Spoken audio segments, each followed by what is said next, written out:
here's a question that we should be asking ourselves. Is our medication safe and effective?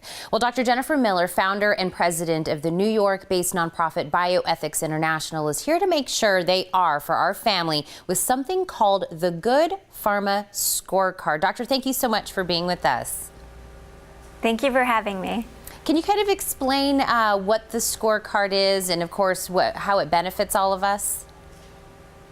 Sure. So the Good Pharma Scorecard is an index, an annual index that evaluates and ranks all large pharmaceutical companies and new medicines and vaccines approved by the FDA on critical ethics issues, focusing on those that matter to patients the most.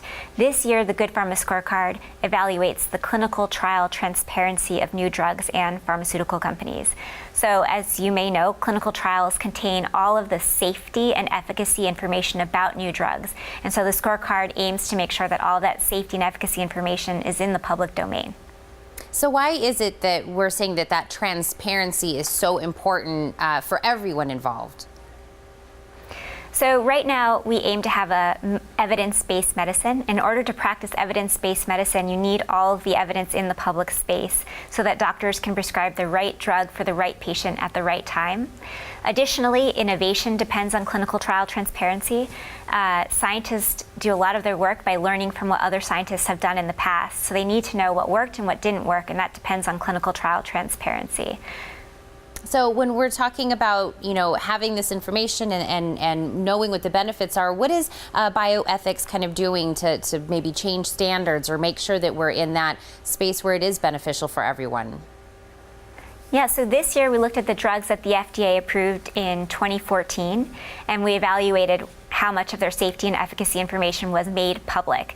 So what we found for the 2014 drugs is that a median of 68% of trials conducted to gain regulatory approval of that drug, so the trials that the company gives to the FDA to approve the drug, are publicly available. So 2/3 of the trials are publicly available, about 1/3 are not publicly available. If you only look at the trials conducted in patients, which means you exclude the trials conducted in healthy volunteers, that number jumps to 96%. 96% of trials conducted in patients were publicly available this year, which is a significant improvement since our last scorecard, where we found only 80-something percent of trials in patients were publicly available. So we're already seeing improvements year after year. Well, I'm so happy. And we also evaluate companies. We don't just look at drugs. And this year we evaluated the transparency of 11 companies, and we found that 2 companies scored 100% in our rankings: J&J, Johnson & Johnson, and Sanofi. And then we found 5 companies that made it to our leaderboard.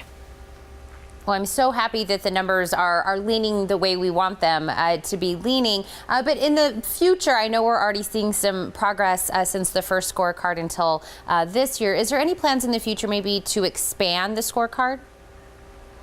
Yes, so we want to continue running these clinical trial transparency evaluations because while there are improvements, it's not perfect yet. There's still a lot of room for improvement. So we'll continue these rankings, and then we're going to expand to address other issues like how clinical trials are designed. Right now, a lot of clinical trials are conducted on young, healthy, white males, so not a lot of inclusivity and not a lot of access for other types of people in clinical trials, like other races, ethnicities, ages, and genders.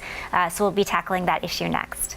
Well, doctor, is there somewhere we can go online to learn more about this and, of course, keep up with what you'll be doing in the future? Yes, if you're interested in seeing how other drugs or other companies scored or just learning about the ethics and clinical trial transparency of drugs and companies, you can visit www.bioethicsinternational.org.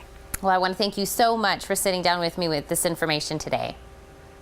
Thank you for having me. We'll be right back.